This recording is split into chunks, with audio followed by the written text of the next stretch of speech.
So you've realized no matter how much you try to save your money, you still end up spending it instead. Yeah, Auntie V, you got me. I'm always spending my money and I have no idea how to stop. Well, you have definitely come to the right place, because I would say from personal experience, this is something that I've definitely struggled with in the past. So in this video, I'm really going to be outlining some of the key things that I would be doing to really stop spending money and eventually becoming broke. So the first thing I would be doing to spend less money is to actually first recognize that there is a problem. Now, if you've been watching my videos for a while, then you will know that I like to do a lot of Googling and I just like to research and see what's happening when it comes to personal finances. So I came across a couple of articles and I thought I would just share the headlines and actually just talk through it. So the first one is actually specifically linked to the UK, and on the cover magazine, it mentions that 10 million UK adults are not financially resilient. So MetLife research had actually found that the pandemic had worsened the situation of 1 in 3 UK adults. And then it also talks about the fact that some of those people are actually going to be reliant on things like credit cards and personal loans. And then the other article I came across was one from the Business Insider,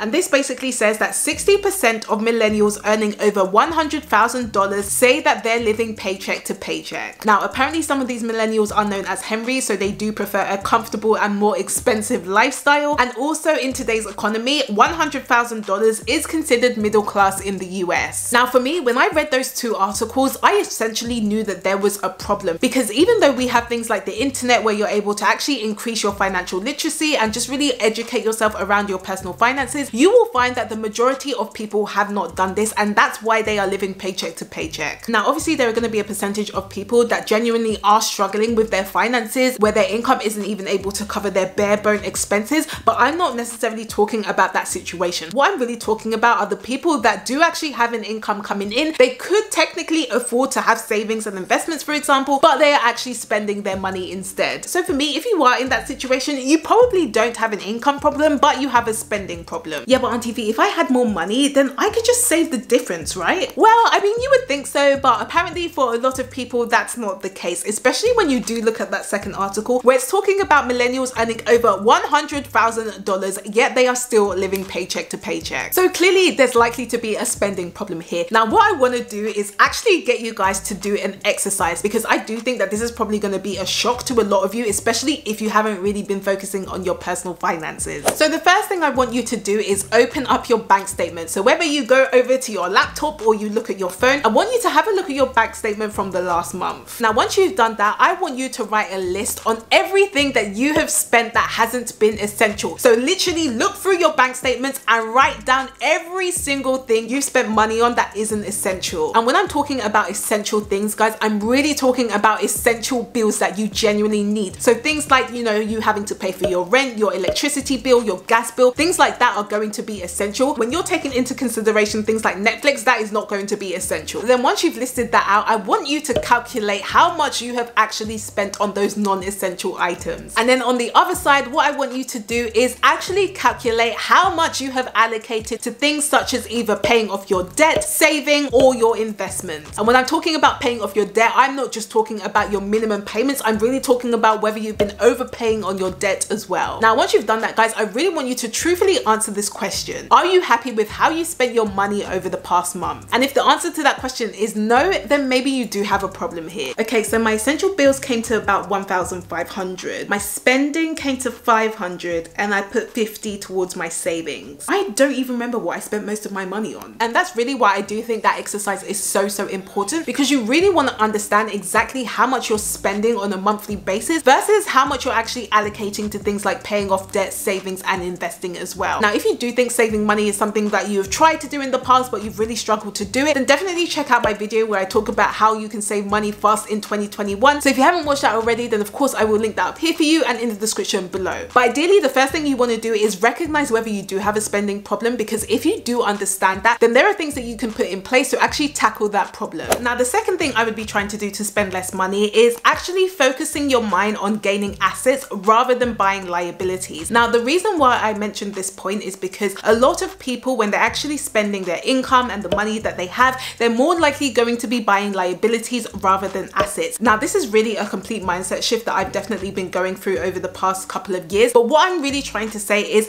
rather than actually just spending all of your money on liabilities, why don't you spend some of that money to actually purchase some assets, which are there therefore going to make you even more money so that you can then use that money to actually buy your liabilities. Yeah, but I feel like I would want to buy the BMW because I would look great in that car. Now again, I am not telling you that you shouldn't be spending your money at all, and I'm not telling you that you shouldn't be enjoying your money either. But what I'm saying is really have a think about where that money is coming from, particularly when you are spending it. So for example, if the money that you're spending is actually coming from income producing assets and you know that that money is just going to come in every single month without fail, then that's going to be completely different to money that you may have just got from your job, for example, where you're actually just spending the money on liabilities and that's essentially losing you money. Now I am not telling you guys that you should never ever be buying liabilities, but what I'm really challenging you guys is to really think about where that money is coming from, because if you're able to spend your money to buy assets that are actually going to pay for your liabilities, then that's going to be a lot better, because again, you've still got money coming in and you've got an asset at the end of the day, but it's also paying for your liabilities. So it's paying for your lifestyle and your expenses, and essentially that's going to mean that you're financially independent and you can really do whatever you want with your money. Now granted, if you do need a car now, then you may not be able to buy an asset that's going to pay for your car at this moment, but what I really want to encourage you guys to do is start to think in that mindset, so that by the time that you actually have your income coming in and whenever you get paid, you know that a proportion of your money is going to be going into assets so that you can generate that income that you know is going to pay for your liabilities in the future. So the third thing I would be doing to try and spend less money is actually start thinking about the consequences of your spending. Now I do feel like a lot of these points are really to do with your mindset, but let me tell you, when I actually answered these two questions, the way it really made me just think twice about anything that I would purchase, especially if they were things that I didn't really need. So the first question I would ask is, obviously it's great that I'm being able to spend my money and enjoy my life, but what would happen if I actually lost my job today? So would I still be able to afford this lifestyle, especially if I didn't have any savings or an emergency fund, as an example? And the reason why I found this so important is because I realized that if I lost my job today, whether I got made redundant or if I even got fired from my job, how long could I potentially survive for? And all the money that I've been spending on different things that I didn't need, have they actually been worth it? And this was so critical, especially when I was in debt and didn't have any form of emergency fund whatsoever, because what it made me realize is that if I did lose my job today and I didn't have any income coming in, then I would be in trouble and literally everything that I've spent just would have been useless. So really what it's made me think is that every time I'm about to spend money, if I know that I could lose my income today, is it going to be worth it? Now really I would say this question more so applies to you if you're currently in any forms of high interest debt, or if you don't have an emergency fund, because really that should be your priority over spending anything else. Now obviously if you do have an emergency fund or you're completely debt free, then I would definitely be flexible on that. It might be something that you want to think about when you're making purchases, but it's probably not going to be that important. But again guys, if you are currently in high interest debt or you don't have an emergency fund, then I would definitely be answering this question, because personally that should be something that you really want to prioritize on. So whenever you're trying to spend money on things that you currently don't need and they probably are going to lose you money, then you really want to be answering that question. And then the second question I would probably ask is, how many hours would I have had to work to purchase that item or experience? So as an example, let's say I get paid £10, $10 or even €10 an hour, but I wanted to go and buy a pair of shoes for $50 or £50 or €50. Now when I say that, how does that make you feel? I mean, not great. Those shoes are looking more and more expensive. Yeah, because for me, honestly, I would probably think twice. So whenever you want to buy something that you know you honestly don't need, think about how many hours you're going to have to work for you to actually pay for that item. So the next thing that I would be doing to try and spend less money is to actually plan your spending. Now again, I am not telling you never to spend your money ever, but what I find is that a lot of people will end up overspending because they actually haven't planned for it. And in some cases, because they haven't planned for it, they will either end up using these buy now pay later schemes, or they will end up using debt to go and finance that expense, which is obviously something that we don't want to do. Okay, so there's a jacket that's 50% off, which is definitely calling my name, but I've got like £10 left in my bank account. Well, that's what credit card is here for. Now honestly, I'm not gonna lie, I have tried to avoid this term throughout this video, but as you know, Auntie V always has to say this, but what you need to do is you need to budget. Here we go with the B word again. Now I feel like I'm going to keep telling you until I am blue in the face, guys, but it's so important. You actually do need to budget. Now when I'm talking about budgeting, I'm not saying that you should have a budget so that you can restrict yourself, but what I'm saying is that you should be budgeting so that you can tell your money what to do and where to go. Because once you then plan for your expenses and you know exactly where your money is going, then you're probably less likely to actually overspend your money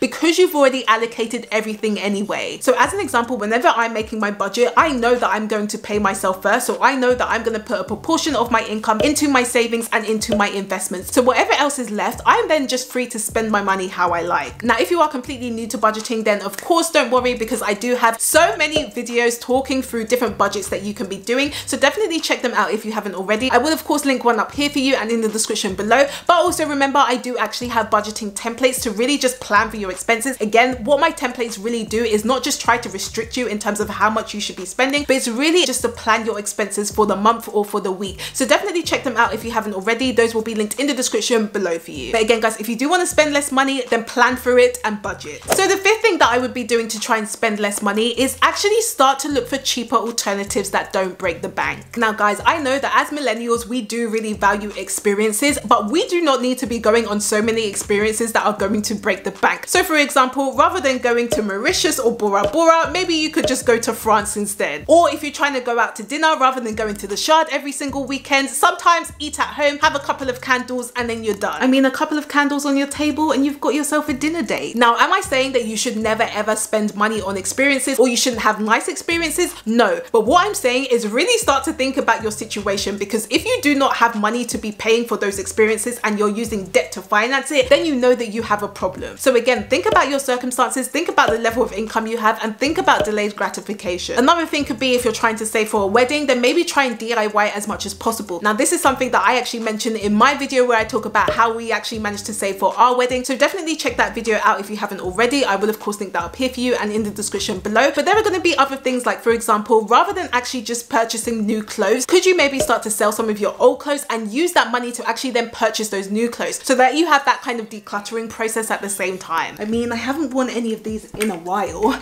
I guess I could sell them. All I would say is just try to think outside the box and see if you can find any other cheaper alternatives to what you want to do. Because for me personally, I do not think you have to have a huge amount of money just for you to experience things and actually enjoy your life. And I think that's really where people get confused when they're thinking about spending less money, because they think that they should just be sitting at home and not spending their money at all. But what I'm really trying to challenge you guys is to think about other alternatives where you can actually spend your money but still have the same or at least similar experience that you would currently have without breaking the bank. Or you can do what I always say, especially when you're going out to eat, is maybe eat at home first. But again, that is just me. So if you did like this video, then please do give me a thumbs up if you haven't already, and let me know in the comments what are some of the things you would do to spend less money. I do post every Tuesday and Friday, so if you would like to know more, then of course you can subscribe to my channel, and I will see you guys on Tuesday.